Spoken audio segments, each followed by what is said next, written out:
വീട്ടിലുള്ള കുറച്ച് ചെടികൾ പരിചയപ്പെടാം. ലാൻഡ് ഓർക്കിഡ് ഇതിങ്ങനെ മിക്സ് ആക്കി നല്ല രസമുള്ളൊരു മുല്ലാണ് മെലസ്റ്റോമ. സാധാ പച്ചവെള്ളം ഡൈല്യൂട്ട് ചെയ്തിട്ട് വേണം. വീട്ടിലുള്ള കുറച്ച് ചെടികൾ പരിചയപ്പെടാം. ഇത് ഫുള്ള് അടീനിയത്തിൻ്റെ ഒരു തോട്ടം പോലെ നമ്മളൊരു സ്റ്റെപ്പാക്കി ചെയ്തതാണ്. അതൊക്കെ ഇപ്പോൾ ബ്രൂൺ ചെയ്ത് നിർത്തിയത്. ആ ഫ്ലവറിങ് തുടങ്ങുകയാണ്. കംപ്ലീറ്റ് ഇതാ വലിയ പ്ലാന്റ് ബ്രൂൺ ചെയ്തിട്ട് ഇപ്പോൾ ഇതാ തുടങ്ങുകയാണ്. പിന്നെ അതിൽ ചെറുതുണ്ട്, ഒക്കെ അത്യാവശ്യം എല്ലാ 3-4 കളറേ നമ്മളെടുത്തുള്ളൂ. പക്ഷെ അത് നല്ല അതെല്ലാം ഉഷാറായിട്ട് ഫ്ലവർ വരുന്നുണ്ട്. ഇതിനൊക്കെ നമ്മൾ സ്ലറി തന്നെയാണ് കൊടുക്കൽ. അപ്പം ബ്രൂൺ ചെയ്തതിൻ്റെ ശേഷം വളമെല്ലാം ചേർത്ത് മരുന്നൊക്കെ അടിച്ചിട്ട് നിർത്തിയതാണ്. അപ്പോൾ ഈ മാസം ലാസ്റ്റൊക്കെ ആകുമ്പോഴത്തേന് ഫുള്ളായിട്ട് ഫ്ലവർ ചെയ്യും. ഇതിലൊക്കെ മുട്ടൊക്കെ വരുന്നുണ്ട്. ഒക്കെ ബ്രൂൺ ചെയ്താൽ വലിയ വലിയ പ്ലാന്റ് ബ്രൂൺ ചെയ്താൽ ഇതാ ലാൻഡ് ഓർക്കിഡ്. ഇതിങ്ങനെ മിക്സ് ആക്കിയിട്ട് നമ്മൾ വെച്ചിട്ടുള്ള ബ്ലൂവും പിന്നെ വൈറ്റും കൂടി മിക്സ് ആക്കി വെച്ചാൽ പിന്നെ അതിൽ വേറെ 3-4 കളേഴ്സും കൂടി വരുന്നുണ്ട്. അതൊക്കെ ഇപ്പോൾ ചെറിയ ചട്ടിയിൽ പിടിപ്പിച്ചിട്ടുള്ളൂ, ഫ്ലവറിങ് സ്റ്റേജിലല്ല.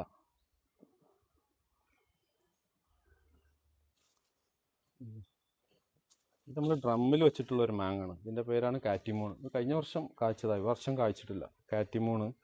ഇത് റെഡ് ഐവറി. ഇതും ഡ്രമ്മിൽ വെച്ച, ഒരു രസത്തിന് വേണ്ടി ഡ്രമ്മിൽ വെച്ച, കായ്ച്ചില്ല. ഇത് ലോങ്കനാണ്. ഇത് വൈറ്റ് ലോങ്കണ്. ഇത് റൂബി റെഡ് ലോങ്കണ്. പിന്നെ ഇത് വേറൊരു പേരക്കാണ്. ഈ പേരക്കൻ്റെ പേര് VNR ആണിത്. പിന്നെ ഇത് വേറൊരു പേരാണ് സ്ട്രോബെറി പേര. പിന്നെ അതിൻ്റെ തൊട്ടടുത്ത് ഇതൊരു നല്ല രസമുള്ളൊരു മുല്ലാണ്. നല്ല സൂപ്പറാണ്, നല്ല സ്മെല്ലുമാണ്. ഇത് 2-3 മാസം ഫ്ലവർ ചെയ്യും. അത് നല്ല ഈ ഭാഗത്ത് നമ്മളെ വീടിൻ്റെ ഫ്രണ്ടേജാണ്, നല്ല സ്മെല്ലാണ്. ആരെങ്കിലും വീട്ടിലൊക്കെ വന്നു കഴിഞ്ഞാൽ മുല്ല, ഇത്തരം മുല്ലാണ്. ഇതിൻ്റെ പേര് എനിക്ക് ഓർമ്മയില്ല. മരമുന്തിരി ജബോട്ടിക്കാവ റെഡ് ഹൈബ്രിഡ് ആണ്. ഞാൻ ചട്ടിയിൽ വെറുതെ ഒന്ന് വെച്ചതാണ്, ഒരു വയസ്സാവുന്നേ ഉള്ളൂ. ജബോട്ടിക്കാവ ജയൻ്റ് ഐവർ. ഇതൊരു തരം ഫ്ലവറിങ് പ്ലാന്റ് ആണ്. ഇപ്പോൾ നല്ല ചുവപ്പ് കളറിൽ ഇങ്ങനെ കൊലകൊലായിട്ട് വരുന്നതാണ്. ഇപ്പം ഫ്ലവർ ഉണ്ടായിരുന്നു, അപ്പോൾ കൊഴിഞ്ഞു പോയി. ഇതിൽ വെച്ച കുറച്ച് ഫ്രൂട്ട്സ് ഐറ്റംസ് ആണ്. ഇത് ജപ്പാൻ പേര വൈറ്റ് ഡയമണ്ട് ഗുവ. ഈ വർഷം ഇതൊക്കെ ഈ സമയത്തൊക്കെ നമ്മൾ കായ്ക്കുമ്പോൾ ഈ കായ നമ്മൾ ഒഴിവാക്കണം, അതായത് കായ്പ്പിക്കാൻ സമ്മതിക്കരുത്. ഈ സമയം നമ്മൾ കായ്പ്പിച്ചാൽ ഈ പ്ലാന്റ് പെട്ടെന്ന് ഇങ്ങോട്ട് മെച്ചോർഡായി വരില്ല. നമ്മൾ പ്ലാന്റ് കംപ്ലീറ്റ് ഇതിൻ്റെ ഈ ഫ്ലവറിങ് സ്റ്റേജിൽ തന്നെ മുട്ട് നമ്മൾ ഒഴിവാക്കും. ഇത് ജപ്പാൻ പേരാണ്. പിന്നെ അതേപോലെ ഇത് ബയറാപ്പിളാണ്. ബയറാപ്പിൾ ഗ്രീനാണിത്. ഇത് ബയറാപ്പിൾ റെഡാണ്. ഇതൊക്കെ പ്രാവശ്യം കായ്ച്ചതാട്ടോ. ഇതിലൊക്കെ അതാ കായ പിടിക്കുന്നത്, ഫുള്ള് ഫ്ലവറാണ്. പിന്നെ ഇത് ഇന്ത്യൻ മുസമ്പി. പിന്നെ ഇത് ബബ്ലൂസിൻ്റെ ഒരു തരം ഓറഞ്ചാണിത്. പിന്നെ വേറൊരു ഓറഞ്ച്, ഇതിൻ്റെ പേര് എന്തേനടി? ഇതും ഒരു മുസമ്പി, അതിൻ്റെ പേര് ഞങ്ങൾക്ക് പെട്ടെന്ന് ഓർമ്മ വരുന്നില്ല. ഇന്ത്യൻ മുസമ്പിൻ്റെ അതേപോലെ തന്നെ നല്ല നീരുള്ളൊരു മുസമ്പിയാണിത്. പിന്നെ ഇത് ജാർവി റെഡിൻ്റെ വലിയൊരു പ്ലാന്റാണ്. ഇത് പ്രാവശ്യം കായ്ച്ചത്, ഇതിൽ കായ ഉണ്ട്. അതാ ഇതൊരു പപ്പായ ഷേപ്പിലാണ് വരുന്നത്. ഏകദേശം ഒരു 700-800 ഗ്രാമൊക്കെ വലിപ്പം വരും. ഇത് ജാർവി റെഡ് പേരക്ക. അതിൻ്റെ തന്നെ 2 ചെറിയ പ്ലാന്റും ഞാൻ ഒരു ഡ്രമ്മിലാക്കി വെച്ചിട്ടുണ്ട്. ജാർവി റെഡ് ഞാൻ കുറേ വീട്ടിൽ വെച്ചിട്ടുണ്ട്. ഇത് ഭയങ്കര ടേസ്റ്റുള്ള, എനിക്ക് ഇഷ്ടപ്പെട്ടൊരു പേരക്ക, അതുകൊണ്ടാണ് ഇത്രയധികം ഞാൻ വെച്ചിട്ടുള്ളത്. ഇത് പിന്നെ ഒരു പ്ലാന്റാണ് ചൈന ഡോൾ എന്ന് പറയും. വലുതും ചെറുതൊക്കെ ഇവിടെ അത്യാവശ്യം 3-4 ചട്ടിയിലായിട്ട് ചെയ്തിട്ടുണ്ട്. ഇത് കണ്ടു കഴിഞ്ഞാൽ പെട്ടെന്ന് എല്ലാവരും വന്നിട്ട് ഇതിൻ്റെ ഇല ഒന്നിങ്ങനെ നെക്കി നോക്കും, ഇത് പ്ലാസ്റ്റിക് ആണോ നാച്ചുറലാണോ എന്നുള്ളത്. ഞാൻ അത് ഷോപ്പിൽ ഓഫീസിൽ ഇൻഡോർ പ്ലാന്റ് ആയിട്ട് നമുക്ക് ഉപയോഗിക്കാം. ചെറിയൊരു വെയിൽ ഒരു ഷെയ്ഡ് ഉണ്ടെങ്കിൽ ഇത് നിൽക്കും.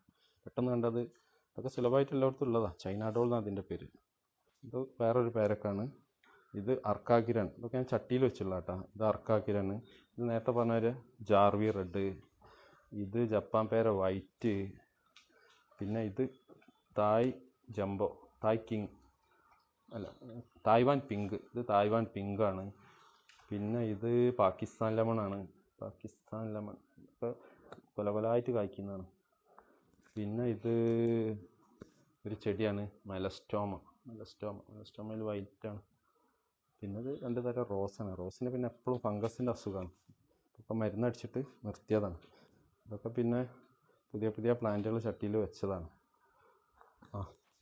ഇതിൻ്റെ കൂടെ കുറേ പ്ലാന്റുകൾ പോകുന്നുണ്ട് കേട്ടോ. അതൊക്കെ ഇപ്പോൾ പോയതാണ്. രണ്ടാമത് ഇതിലൊക്കെ ഇനി പ്ലാന്റ് മഴ സീസണിൽ വെക്കാനുള്ളതാണ്. പിന്നെ ഇതൊക്കെ നമ്മളെ അന്തൂര്യങ്ങളാണ്. അന്തൂര്യം വെയിലായപ്പോൾ തണലത്തേക്ക് വെച്ചത്. ഇതിന് വെയിൽ കൂടി കഴിഞ്ഞാൽ ഇലക്ക് ഇങ്ങനെ ഒരു കരിച്ചിൽ വരും. അപ്പോൾ ഞാനത് ഷെയ്ഡിലേക്ക് വെച്ചതാണ്. ഇതൊക്കെ ഒന്ന് റീപ്ലാന്റ് ചെയ്തിട്ട് ഉഷാറാക്കി എടുക്കണം. ഇപ്പോൾ വലിയ കുറേ പ്രായമുള്ള പ്ലാന്റുകളാണ് അന്തൂറിയം. ഇനി നമ്മളെ മുല്ലും കൂടി ഇട്ടു. ഇത് പിന്നെ നമ്മൾ കോർണറിൽ വെച്ചിട്ടുള്ള ഒരു പാമാണ്, യെല്ലോ പാം എന്ന് പറയും. നല്ലൊരു രസമാണ്, നല്ലൊരു തണുപ്പാണ്, ഒരു ഷെയ്ഡും കിട്ടും. യെല്ലോ പാം ഒരു വെറൈറ്റിയാണ്, നല്ല സൂപ്പറായിട്ട് ബുഷായിട്ട് വരും ചെയ്യും. നല്ല സ്മെല്ലാണ്, എന്താ നല്ല ഫുള്ളായിട്ട് മുല്ല വരും. ഇപ്പം ഇന്നലെ ഇവിടെ മഴ ചെയ്തപ്പോൾ കുറേ മുല്ല കൊഴിഞ്ഞു പോയത്. നല്ല സ്മെല്ലാണ്, കാണാനും ഭംഗി. അത് നമുക്ക് ഇനി ബുഷാക്കിയിട്ട് എന്തെങ്കിലും വെട്ടിയിട്ട് അങ്ങനെ ചെയ്യണം, അങ്ങനെ ചെയ്യാം. അങ്ങനെ ഓപ്പണായിട്ട് വിടണം, അങ്ങനെ വിടാം. നല്ല കായ്ക്കും. ഇത് ചെടീൻ്റെ നടുഭാഗത്തായിട്ടൊന്ന് വെച്ചിട്ടുള്ളൂ. പിന്നെ അതിനോ തൊട്ട് ചാരിയിട്ട് ഇതാ പേരക്കാണ് നമ്മുടെ അടുത്ത് ഏറ്റവും കൂടുതലുള്ളത്. ഇത് ഒന്ന് വൈറ്റ് ഡയമണ്ടും ഒന്ന് റെഡ് ഡയമണ്ട്. അല്ല, റെഡ് ഡയമണ്ട് അല്ല, അത് ഒന്ന് അർക്കാക്കിരാണ്. ഇത് അർക്കാക്കിരാണ്. ഇത് ജപ്പാൻ പേര വൈറ്റ്. ഇത് രണ്ടും ഒരുമിച്ച് വെച്ചതാണ്.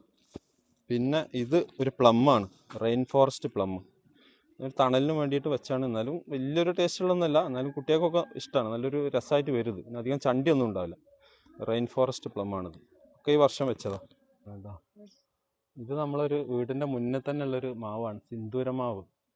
വീടിൻ്റെ മുന്നിലേക്ക് ഇങ്ങനെ ചാഞ്ഞ് വരികയാണ്. ഇനി കമ്പിയായിട്ട് അങ്ങോട്ട് കെട്ടണം, പേടിയാണ്. കാറ്റൊക്കെ അടിക്കുമ്പോൾ വീട്ടുമുക്ക് വരുമെന്നുള്ളത്. പക്ഷെ നല്ല സ്ട്രോങ് ആണ്, നല്ല കായ പിടിച്ചിട്ടുണ്ട്. ഇപ്പോൾ കുറേ കായ പറിച്ചതാണ്. ഇത് നല്ല റെഡ് കളറിലേക്ക് വരുമ്പോഴാണ് നമ്മൾ പറിക്കുക. സിന്ദൂരമാവാണിത്. അതിന്മേൽ തന്നെ നമ്മൾ കുട്ടികൾക്കും വേണ്ടിയിട്ട് ഒരു ഊഞ്ഞാല ചെയ്തിട്ടുണ്ട്. ഇതാ കുട്ടികൾക്ക് ആടാൻ വേണ്ടിയിട്ട് ടയർമേൽ വെച്ചതാണ്. നല്ല അടിപൊളി ഒരു ഊഞ്ഞാല. ഇനി ഇത് നമ്മളൊരു N80 ഒരു റബ്ബുട്ടാൻ വെച്ചതാണ്. ഇത് ഈ കോർണറിലാക്കി വെച്ചത്. ഇതിപ്പോൾ നമ്മൾ വീടൊക്കെ ഇനി ഒന്ന് റിനുവേഷൻ ചെയ്യാമല്ലോ, അപ്പോൾ അതിന് മുറ്റത്തിന് ഒരു അതിർത്തിയിലേക്ക് വെക്കാൻ വേണ്ടിയിട്ട് ചെയ്തതാണിത്. ഇത് N80 റബ്ബുട്ടാനാണ്. അതിൻ്റെ നേരെ ബാക്കിൽ റെഡ് പാമാണത്. ഇതൊക്കെ ഇവിടെ കുറേ ചെടികളൊക്കെ പോയി റിനുവേഷൻ്റെ ഭാഗമായിട്ട് ഇതൊക്കെ ഏകദേശം മുൻഭാഗത്തായിട്ട് വരും. N80 ആണ്. ഇതിൻ്റെ ബാക്കിൽ റെഡ് പാം. പിന്നെ നമ്മളെ വീട് ഇതൊക്കെ പിന്നെ നമ്മൾ ചെടികളും പ്ലാന്റുകളും ഒരുമിച്ചുള്ള ഒക്കെ ഇത്.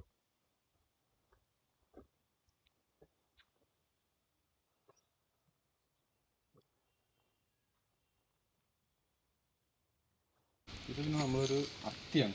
ഇതിൻ്റെ പേരാണ് ഇസ്രായേലത്തി. ഇത് ഇസ്രായേലത്തി ഉണ്ട്. ഇത് റെഡും വരുന്നുണ്ട്, യെല്ലോയും വരുന്നുണ്ട്. അപ്പോൾ നമ്മൾ 3 പ്ലാന്റ് അതൊക്കെ കായ്ച്ചിട്ട് ബ്രൂൺ ചെയ്ത് നിർത്തിയതാണ്. അടിയിൽ തന്നെ നമ്മൾ കട്ട് ചെയ്തു. അപ്പോൾ അതാ ചെറുതായിട്ട് എത്തിയൊക്കെ കായ്ച്ച് വരുന്നുണ്ട്. പിഗ്. പിന്നെ ഇത് തായ്വാൻ പിങ്ക് പേരക്ക, അത് ബ്രൗൺ ചെയ്ത് നിർത്തിയതാണ്. ഇപ്പോൾ ഫസ്റ്റ് ഇങ്ങനെ ചെറുതായിട്ട് വരുന്നുണ്ട്. ഇതാ ഫ്ലവറൊക്കെ വരുന്നുണ്ട്. ഇപ്പോൾ ബ്രൗൺ ചെയ്തതാണ് ഇതെല്ലാം.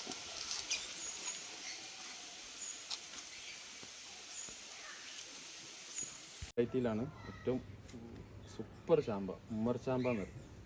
ഉമ്മർ ചാമ്പ അല്ലെങ്കിൽ ഡൽഹേരി ചാമ്പ. ഇത് വെച്ചിട്ടൊരു വർഷം കഴിയുന്നുള്ളൂ, ഇതുവരെ കായ്ച്ചിട്ടില്ല.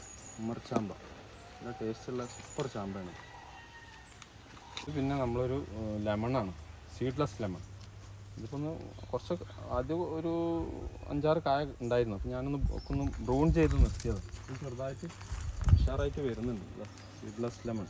പക്ഷേ ഇത് ഇതിനേക്കാളും നല്ലത് സാധാ ലെമണാണ്. പക്ഷേ ഞാനൊരു ഭംഗിക്ക് വേണ്ടി വെച്ചതാണ് സീഡ്ലെസ് ലെമൺ. Seedless lemon. പക്ഷെ നല്ല വലിപ്പമൊക്കെ ഉണ്ടാവും. അതിൻ്റെ തൊട്ട് ചാരിയിൽ തന്നെ നമ്മൾ വെച്ചിട്ടുള്ള ഒരു കരിമ്പാണ്. കരിമ്പ് വെറൈറ്റിയിൽ 3 ടൈപ്പ് ഉണ്ട്. ഇതിൽ ഏറ്റവും ടേസ്റ്റുള്ള കരിമ്പാണ്. ടേസ്റ്റ് ഉള്ളതും പിന്നെ നമ്മൾ കരിമ്പ് തിന്ന സമയത്ത് ഇതിൻ്റെ ചണ്ടി വളരെ സോഫ്റ്റ് ആവും, വലിയ ഹാർഡ്നെസ് ഉണ്ടാവില്ല. ഇതിൻ്റെ പേര് എന്താണെന്ന് ഞാൻ മറന്നുപോയി. ഇപ്പോൾ ഈ വർഷം വെച്ചത് നല്ല ഉഷാറായിട്ട് വരുന്നുണ്ട്. കരിമ്പിലെ നല്ല ടോപ്പ് വെറൈറ്റി. എൻ്റെ പേര് ഞാൻ മറന്നു. ഈ വർഷം വെച്ചത് ബിഞ്ചായി ആണ്. ബിഞ്ചായി ഈ ടൈപ്പിൻ്റെ പേര്, റബ്ബുട്ടാൻ ബിഞ്ചായി. പിന്നെ അതിൻ്റെ തൊട്ട ബാക്കിൽ തന്നെ നമ്മളൊരു മാങ്ങ ഉണ്ട്, ഗോലക്കാണ്. ഗോലക്ക ഇതൊക്കെ ഈ വർഷം വെച്ചതാണ്. അപ്പോൾ കട്ട് ചെയ്ത് ട്രെയിൻ ചെയ്ത് കൊണ്ടുവരുന്ന ഒരു സ്റ്റേജാണ് ഗോലക്ക. പിന്നെ അതിനോട് ചാരിയിട്ട് തന്നെ ഇതാ നമ്മളൊരു ജാതി വെച്ചിട്ടുണ്ട്, ജാതിക്ക. ഇതും ഇപ്പോൾ ഒരു വയസ്സ് 2 വർഷമൊക്കെ ആവുന്നു, വളർന്നു വരുന്നൊരു സ്റ്റേജിലുള്ളത്. ഇതാണ് സ്ലറി. നമ്മളെ പ്ലാന്റിനൊക്കെ ഒഴിച്ചു കൊടുക്കുന്ന സ്ലറി എന്ന് പറഞ്ഞത്. ഇതിൽ 10 ഐറ്റംസാണ് വരുന്നത്. ഇതിൽ ഫസ്റ്റ് ചാണകം, പിന്നെ 3 ഐറ്റം പിണ്ണാക്ക്, കടലപ്പിണ്ണാക്ക്, വേപ്പൻ പിണ്ണാക്ക്, എല്ലും പിണ്ണാക്ക്. പിന്നെന്താ നമ്മൾ വരുന്നത്, കടലപ്പൊടി. പിന്നെ നമ്മൾ ശീമക്കൊന്നൻ്റെ ഇല ഇടും. പിന്നെ നമ്മളെ ഈ തൊടിയിലെ ഏകദേശം ഒരു 2 കിലോ മണ്ണ്. പിന്നെ അങ്ങനെ എല്ലാം കൂടി ഇട്ടിട്ട് ഇത് ഈ ഡ്രമ്മിലിട്ട് വെക്കും. ഡ്രമ്മിലിട്ട് വെച്ചതിന് ശേഷം നമ്മളൊരു 10 ദിവസം റൈറ്റ് സൈഡിലേക്ക് ക്ലോക്ക് വൈസിൽ ഇത് ഈ സ്റ്റിക്ക് വെച്ചിട്ട് ഇങ്ങനെ ഇളക്കും. ഇളക്കിയതിൻ്റെ ശേഷം പിന്നെ നമ്മൾ ഇതിൽ നിന്ന് ഒരു പാട്ട സ്ലറിയിലേക്ക് 10 പാട്ട സാധാ വെള്ളം കൂട്ടിയിട്ട് ഓരോ പ്ലാന്റിൻ്റെ വലുപ്പത്തിനനുസരിച്ച് നമ്മൾ ഒഴിച്ചു വെക്കും. ഏകദേശം നമ്മൾ മാവിനൊക്കെ ആണെങ്കിൽ ഒരു ബക്കറ്റ് കൊണ്ട് അതായത് 10 ലിറ്റർ ഒരു വലിയ കായ്ക്കുന്ന മാവിന് ഒഴിച്ചു വെക്കും. ചെറിയ ചെടിക്കൊക്കെ ആണെങ്കിൽ ഒരു പാട്ട നല്ല വലിയ നമ്മൾ ഒഴിച്ചു കൊടുക്കും. അപ്പോൾ സ്ലറി റെഡിയാക്കി വെച്ചതാണ്. നല്ലൊരു സ്മെല്ല് വരുന്നുണ്ട്. ഇത് വേറെ പുഴുക്കളും കൊതുകളൊന്നും വരാതൊക്കെ വേണ്ടി കവർ ചെയ്ത് വെച്ചതാണ്. ഒരു ദിവസം നമ്മൾ ഇളക്കി കൊടുക്കും. അത് നല്ലൊരു ചെടികൾക്കും പ്ലാന്റിനും ഏറ്റവും ഉഷാറാണ് ഈ സ്ലറി. ജൈവമാണിത്. ഞങ്ങളെ സ്ലറി എന്ന് പറഞ്ഞില്ലേ, അത് ദിവസം രാവിലെ നമ്മൾ ഇങ്ങനെ ക്ലോക്ക് വൈസിൽ ഇളക്കണം. ഞാൻ ജസ്റ്റ് ഒന്ന് കാണിച്ചു തരാം. ഇതാണ് സ്ലറി. ഇത് ഇങ്ങനെ ഉണ്ടാവുക. അത് നമ്മൾ ഈ പൊന്തി കിടക്കുന്നത് നമ്മളെ കടലപ്പിണ്ണാക്കാണ്. ഇത് നല്ല സ്മെല്ലാണ്. ഇതിനൊക്കെ താല്പര്യമുള്ളവർ ഇതിന് നിന്നാൽ മതി. ഇതുണ്ട്, ഈ പൊന്തി കിടക്കുന്ന കടലപ്പിണ്ണാക്കാണ്. ആദ്യം നമ്മൾ മിക്സ് ആക്കുക ജസ്റ്റ് മേൽഭാഗം കൊണ്ട്. എന്നിട്ട് പിന്നെ ഇത് ഒരു 40 പ്രാവശ്യം റൈറ്റ് സൈഡിൽ, അതായത് ക്ലോക്ക് വൈസിൽ ഇങ്ങനെ ഒരു 40 പ്രാവശ്യം ഒരു 10 ദിവസം വരെ ഇങ്ങനെ ഇളക്കി കൊടുക്കുക. പിന്നെ നമ്മൾ സ്ലറി എടുക്കുന്ന സമയത്ത് ജസ്റ്റ് ഒന്ന് ഇളക്കിയതിന് ശേഷം ഇതിൽ നിന്ന് 1 കപ്പ് വെള്ളത്തിലേക്ക് 10 കപ്പ് സാധാ പച്ചവെള്ളം ഡൈല്യൂട്ട് ചെയ്തിട്ട് വേണം ഒഴിച്ചു കൊടുക്കാൻ. അത് ഡയറക്റ്റ് ഒഴിച്ചു കൊടുത്താൽ പ്ലാന്റ് കരിഞ്ഞു പോകും. അപ്പോൾ ഇതാണ് സ്ലറി. ഇത് ഉണ്ടാക്കുന്ന വീഡിയോ വേണമെങ്കിൽ നിങ്ങൾ കമൻറ്റ് ചെയ്യണമെങ്കിൽ നമ്മളിത് ചെയ്തു തരുന്നുണ്ട്. ഓക്കെ. സ്മെല്ലുണ്ടാവും, അത്യാവശ്യം സ്മെല്ലുണ്ടാവും. കൈമേലൊക്കെ ആയിക്കഴിഞ്ഞാൽ ഗ്ലൗസ് ഇട്ടിട്ടൊക്കെ ചെയ്യാം. ഞാനിപ്പോൾ പെട്ടെന്ന് തിരക്കായതുകൊണ്ട് ഡയറക്റ്റ് ചെയ്യാണ്. എല്ലാവരും ഗ്ലൗസും കാര്യങ്ങളൊക്കെ ഇട്ടിട്ട് ചെയ്യാം. അപ്പോൾ ഇത്രേ ഉള്ളൂ നമ്മളെ വീഡിയോ. എല്ലാവരും വീഡിയോ കാണുക, സപ്പോർട്ട് ചെയ്യുക, ഷെയർ ചെയ്യുക, കമൻറ്റ് രേഖപ്പെടുത്തുക. പിന്നെ അതോടൊപ്പം തന്നെ ആർക്കെങ്കിലും എന്തെങ്കിലും സംശയം ഉണ്ടെങ്കിൽ അത് കമൻറ്റിലൂടെ ചോദിക്കുക. അതിനുള്ള മറുപടി നമ്മൾ തരും. കുറേ ആൾക്കാർ നമുക്ക് കമൻറ്റ് ചെയ്യുന്നുണ്ട്, പക്ഷേ എല്ലാത്തിനും കഴിയുന്നതിന് പരമാവധി നമ്മൾ അതിന് മറുപടി കൊടുക്കാറുണ്ട്. ആർക്കെങ്കിലും എന്തെങ്കിലും സംശയം ഉണ്ടെങ്കിൽ കമൻറ്റ് ചെയ്യുക, ചോദിക്കുക. പിന്നെ വീഡിയോ എല്ലാവരും സബ്സ്ക്രൈബ് ചെയ്ത് കാണുക, സപ്പോർട്ട് ചെയ്യുക, എല്ലാവർക്കും ഷെയർ ചെയ്യുക. ഓക്കെ, നന്ദി, നമസ്കാരം.